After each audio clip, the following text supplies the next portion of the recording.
అర్జునుడు ఒక ప్రశ్న అడిగాడు కృష్ణ పరమాత్మను జ్ఞానయోగం తర్వాత. అంటే కర్మ గొప్పదా జ్ఞానం గొప్పదా అనేటటువంటిది తెలుసుకోవడం కొరకు అడిగినటువంటి ప్రశ్నతోటి రెండూ చేయాలి అని చెప్పారు. కాబట్టి ఆ రెండూ చేయాలని ఇంకా గట్టిగా ఏమంటున్నారంటే, సాంఖ్యయోగౌ పృథగ్బాలా ప్రవదంతి న పండితా ఏకమప్యాస్థిత సమ్యగ్ ఉభయోర్విందతే ఫలం. బాలురైనటువంటి వారు అజ్ఞానులైనటువంటి వాళ్ళు ఇది గొప్పది అది గొప్పది అని అంటారు. కానీ రెండూ గొప్పవే. తప్పనిసరిగా సాంఖ్య జ్ఞానం ఉండాల్సిందే, కర్మయోగం ఉండాల్సిందే. అంటే జ్ఞానయోగము కర్మయోగం రెండూ ఉండాలి. జ్ఞాన కర్మలు వేరు వేరని అజ్ఞులందురు విజ్ఞులనరోయి. జ్ఞానము కర్మము రెండూ ఒకటే అనేటటువంటి విధంగా చూడాలి అని అంటారు. అందువల్ల రెంట ఒక్కటి లెస్స చేస్తే రెంటి ఫలితము వస్తుందోయ్.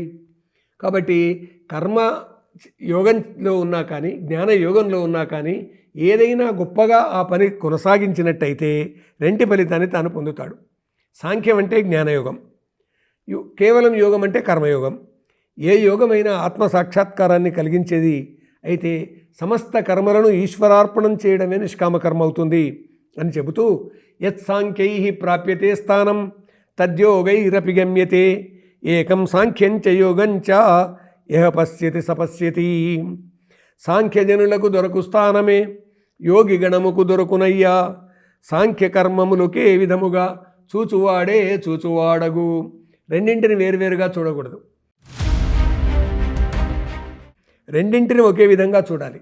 జ్ఞానాన్ని కర్మను రెండింటిని సమానంగా చూడాలి. కర్మనిష్టతోటి జ్ఞానాన్ని పొంది తాను పనిచేయాలి. అతడే నిజంగా చూస్తున్నటువంటి వాడు అవుతాడు. కర్మయోగము లేక సన్యాసము నందుట మిగుల కష్టము. యోగయుక్తుండైన సంయమి పొందు బ్రహ్మము శీఘ్రమే. జ్ఞానంతో కర్మ ఎవరైతే చేస్తాడో అతను తొందరగా బ్రహ్మాన్ని పొందుతాడు. బ్రహ్మం పొందడం అంటే బ్రహ్మ సాక్షాత్కారం, బ్రహ్మ సాక్షాత్కారం అంటే ఆత్మ సాక్షాత్కారం. తానెవరో తాను తెలుసుకోవడం. తాను కాళ్ళ చెవ్య కన్న ముక్క ఈ శరీరంలో ఏమిటి అంటే ఏదీ కాదు. నేను అనేది ఏదో అది తాను అంటే ఆ ఆత్మ గురించి తెలుసుకోవడమే అసలైనటువంటి జ్ఞానం అని చెప్తూ, కర్మయోగంలో మనిషి ఉండాల్సిందే, జ్ఞానంతో కర్మ చేయాల్సిందే. కర్మయోగం అనేటటువంటిది అది ప్రైమరీ స్కూల్ విద్య అనుకోండి, ప్రాథమిక విద్య అనుకోండి. ఈ జ్ఞానయోగం అనేటటువంటిది ఉన్నత విద్య, అది కాలేజీ విద్య అనుకోండి.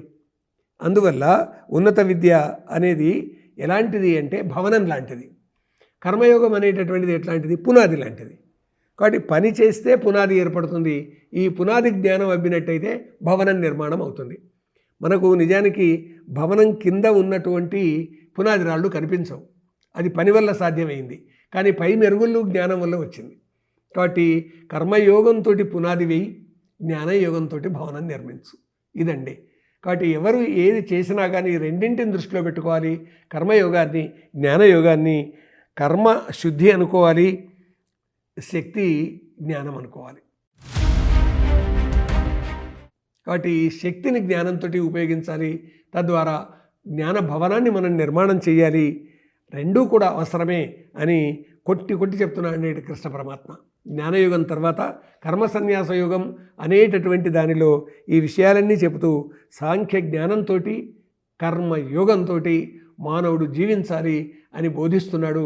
ఎందుకొరకు అని అంటే, వ్యక్తి తానేమిటో తెలుసుకున్నప్పుడు మాత్రమే ఆ తెలుసుకునేదే ఆత్మజ్ఞానం అవుతుంది.